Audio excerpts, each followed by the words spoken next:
두 가지 대립되는 감정이 바로 믿음과 두려움이에요. 믿음과 두려움은 하나의 손처럼 같이 움직여요.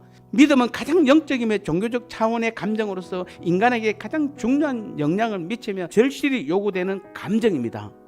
우리가 믿음에 대한 필요성을 확신할 때 그 믿음은 훨씬 더 큰 능력을 나타내는 것입니다. 따라서 이스라엘 백성들이 두려워했던 이유는 바로의 군대가 막강했기 때문이 아니에요. 또 하나님께서 그들에게 이적과 기사를 보여주지 않았어도 아니에요. 지금 그들이 두려워했던 진짜 이유는 믿음이 부족해서 그래요. 전능하신 하나님은 온전히 믿지 않았기 때문에 하나님께서 그들을 구원할 것을 기대하지 않았고 구원에 대한 기대가 없었기 때문에 그들은 두려워할 수밖에 없는 것이에요. 지금 우리들에게서 가장 큰 문제는 세상이 강해서가 아니에요. 코로나 때문도 아니에요. 하나님께서 우리에게 능력을 나타내시지 않았어도 아니에요. 우리의 믿음의 기준은 지금도 하나님께서 나와 함께 하심을 우리는 믿는 것이요. 그런 믿음이 있으면 그 믿음이 우리의 모든 감정을 다 지배하세요. 지금 여러 가지 삶의 어려운 문제로 지금 두려워하고 있으면 내가 지금 믿음이 부족하다고 생각하시면 돼요. 내가 믿음이 없음을 여러분 하나님께 기도하셔야 돼요. 그런 사람들은 날마다 먹는 문제, 입는 문제, 사는 문제, 이런 문제 저런 문제 등 온갖 문제들 속에서 걱정과 근심의 나날을 날마다 보내게 되는 것이에요. 전능하신 하나님께서 해결해 주시지 못할 문제가 어디에 있습니까? 예수 그리스도께서 지금 여러분 안에 계신 줄을 스스로 알지 못하면은 여러분은 다 버림받은 사람들입니다. 우리는 교회 다니고 열심히 예배 잘 드리고 기도하고 주님과 함께 있고 하나님 자녀라고 생각하는데 예수 그리스도께서 지금 내 마음에 계신 것을 믿지 못하면 우리는 다 버림받은 자라고 고린도서 10장 5절에서 바울은 분명하게 말하는 것입니다.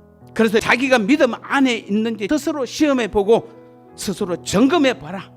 만일 시험해 보고 아직도 내 안에 주님이 계셔서 내 모든 삶을 인도하시지 않고 주관하시지 않고 여전히 내 생각, 내 뜻, 내가 원하는 일을 내가 하고 있다면은 주님으로부터 버림받은 사람이라고 확실하게 지금 바울은 말하고 있는 것입니다. 아브라함은 믿음의 조상이죠. 아브라함은 하나님께 대하여 죽은 자를 살릴 수 있는 분으로 여겼다 이렇게 말하고 있습니다. 없는 것도 있는 것 같이 부르시는 분으로 생각했다라고 분명히 고백하고 있습니다. 아브라함은 하나님이 어떤 분인지 바로 알고 있었습니다. 그 놀라운 믿음은 어디에서 나왔을까요? 하나님께 대해서 바로 알고 있었기 때문이에요. 전지전능하신 하나님으로 알고 있었던 것이에요. 날마다 더 하나님을 알아가시기 바랍니다. 그러면 우리 안에 있는 모든 문제를 하나님 그분께서 해결해 주시는 것입니다. 이스라엘 백성들이 지금 홍해가 한계 상황으로 다가왔듯이 우리에게도 반드시 한계 상황이 옵니다. 그런데 이 한계 상황은 우리가 도저히 넘을 수 없는, 해결할 수 없는 부분이에요.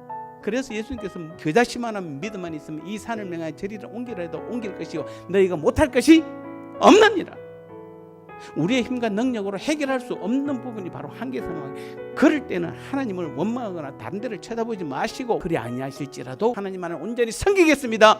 하나님만을 바라보겠습니다. 그리고 아브라함처럼 하나님을 온전히 알아갈 때에 하나님께서는 반드시 우리를 통해서 하나님의 놀라운 능력을 나타내므로 우리의 삶 가운데서 매일매일의 삶이 하나님께서 주관하는 삶, 하나님께서 이끄시는 그 삶을 통하여 우리는 풍성한 믿음의 삶을 날마다 살아가게 될 줄 믿습니다.